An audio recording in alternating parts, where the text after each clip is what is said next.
भाजपा कार्यालय में IM BJP future force को 2 दिवसीय बूट कैंप का आयोजन किया गया। इस कैंप का उद्घाटन प्रदेश भाजपा अध्यक्ष वीडी शर्मा और मुख्यमंत्री मोहन यादव ने किया। इस अवसर पर क्षेत्रीय संगठन महामंत्री अजय जामवाल और प्रदेश संगठन महामंत्री हितानंद जी भी उपस्थित रहे।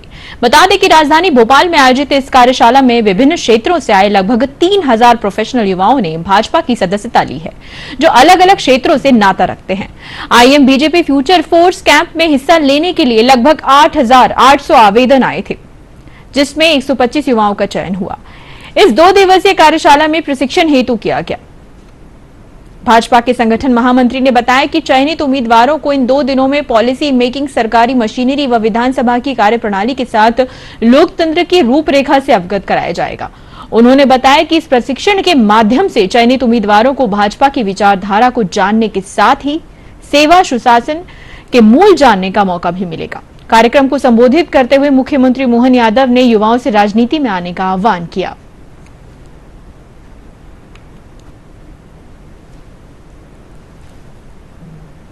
लेकिन उस निर्वाचन के अलावा भी बहुत सारा बौद्धिक वर्ग के इतने सारे लोग बैठे हुए हैं, इनको जिले जिले में महत्व मिलना चाहिए। इनके उस जिले के विकास के लिए, प्रदेश के विकास के लिए उनके सुझाव आमंत्रित करना चाहिए, उनके साथ जोड़ने की बात करें, इसको वैधानिक दर्जा देना। और इसीलिए और मुझे इस बात की प्रसन्नता, यशस्वी प्रधानमंत्री का जोरदार अभिनंदन करो। उनने अपना जो निर्णय किया है, यहाँ हमको इस देश को लंबे समय तक आजाद बनाए रखना है, तो 1 लाख लोग नए राजनीतिक क्षेत्र के कार्यकर्ता बनाने की बात कही, जिनके भरोसे से उनको अपनी राजनीति में रुचि बनाना।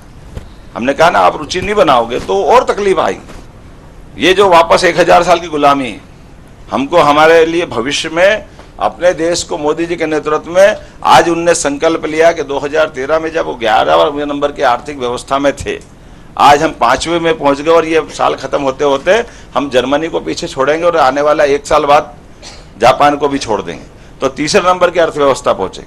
और परमात्मा चाहेगा तो ऐसे खसकते खसकते हम देश के नंबर 1 की, दुनिया के नंबर 1 के देश बनेंगे। इस दिशा में अगर बढ़ना है तो हमको सब प्रकार से चलना पड़ेगा। इसलिए राजनीति में आने का भी आनंद है, जहां जिस मुकाम पे उसका भी आनंद है, और आंख नाक खोल करके सब प्रकार की इन व्यवस्थाओं से हमको अपनी प्रतिभा को निखारने का भी मौका है। राजनीति में आने का ये बिल्कुल अच्छी बात है कि कम से कम हम बोलना चाहते हैं, बताना चाहते हैं, अपनी बात करते। कई लोग तो संकोच में बोल ही नहीं पाते, अपनी बात ही नहीं रख पाते। लेकिन ऐसे मुझे लगा कि आज का ये बहुत अच्छा सत्र है। मेरी अपनी ओर से एक बार सब आपका अभिनंदन। आज तो आप विधानसभा देखो, लोकसभा देखो, भविष्य के अंदर आपको मंत्रालय के साथ में भी अंदर सरकार के आधार पर भी अधिकारियों से भी आपके प्रोफेशन के हिसाब से उन योजनाओं के जरिए भी आपकी बात कराएंगे कि हमारे यहाँ अलग अलग विभागों की योजनाओं के माध्यम से योजनाओं का लागू करने का तरीका, योजना के आधार पर लाभ देने वाली बात, और सरकार के माध्यम से लोगों को कैसा भला कर सकते हैं, वो सब अपन करने के लिए तैयार रहेंगे। अपने अपने क्षेत्र के अंदर आप एज ए एक्सपर्ट, जो मैं भी प्रोफाइल्स देख रहा हूं कि जिसमें लगभग 2,500-3 हजार लोग उस समय ड्यूरिंग मेंबरशिप आप सब लोग जब जुड़े थे, तब हमारे मन में कल्पना थी कि इनमें से कुछ लोगों को एज ए पॉलिटिकल पार्टी और एज ए पॉलिटिकल सिस्टम क्या क्या चीजें होती हैं, लोकसभा मेंबर ऑफ पार्लियामेंट से लेकर के वहाँ किस प्रकार से पॉलिसी मेकिंग और इन सारी चीज़ों के बारे में अवगत हम ऐसे कुछ लोगों को चयन करके करें। तो इसके नाते से बूट कैंप माननीय प्रधानमंत्री नरेंद्र मोदी जी की भावना, जिसका उल्लेख अभी हमारे धैर्यवर्धन जी ने भी किया और मुदित जी ने भी किया, कि माननीय प्रधानमंत्री जी ने 15 अगस्त को यह कहा, मैं देश के अंदर ऐसे 1 लाख लोग चाहता हूँ जो किसी न किसी रूप में देश के अंदर जनप्रतिनिधि बनकर के भूमिका निभाएं, लेकिन उनके परिवार का कोई पॉलिटिशियन से संबंध नहीं है, यानी राजनीतिक परिवार नहीं है। और इसके निमित्त आप सब लोगों को यह प्रयास किया।